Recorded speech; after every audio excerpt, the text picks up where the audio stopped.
మోంతా తుఫాను నేపథ్యంలో భారీ వర్షాలకు బ్రహ్మంగారి మఠంలో 16వ శతాబ్దం నాటి వీర బ్రహ్మేంద్ర స్వామివారి పురాతన నివాసం కూలిపోయింది. దీనిపై మంత్రి నారా లోకేష్ ఎక్స్ వేదికగా స్పందించారు. బ్రహ్మంగారి నివాస గృహాన్ని పునరుద్ధరించాలని, మన సాంస్కృతిక వారసత్వంలోని విలువైన సంపదను కాపాడడానికి తక్షణ చర్యలు తీసుకోవాలని కడప కలెక్టర్కు ఆదేశాలు జారీ చేశారు. ఈ నేపథ్యంలో బుధవారం రాత్రి బ్రహ్మంగారి గృహాన్ని కలెక్టర్ పరిశీలించారు.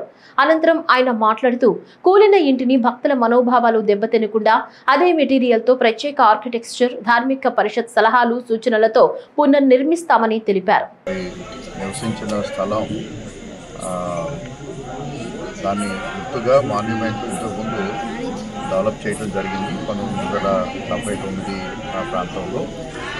అది గత 3 రోజులుగా కురుస్తున్నటువంటి వర్షాలకి మిద్దె ఏదైతే ఉందో మట్టితో చేసినటువంటి మిద్దె దానికి సపోర్టుగా ఉన్నటువంటి ఈ వుడెన్ ఫ్రేమ్ ఏదైతే ఉందో అది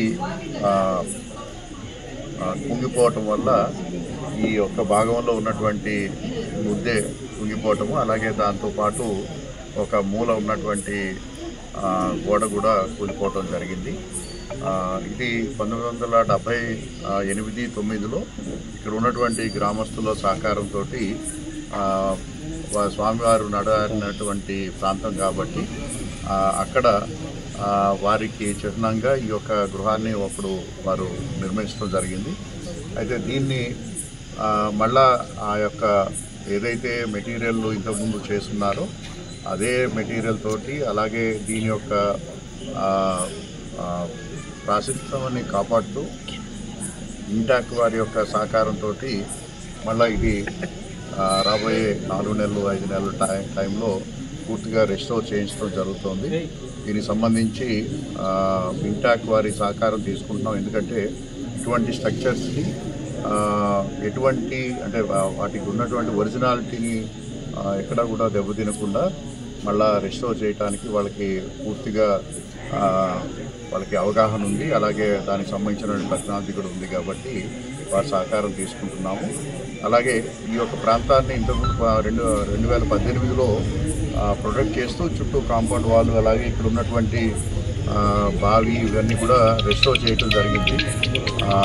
అదే విధానంలో ఈ యొక్క బిల్డింగ్ కూడా రెస్టోర్ చేయడం జరుగుతుంది.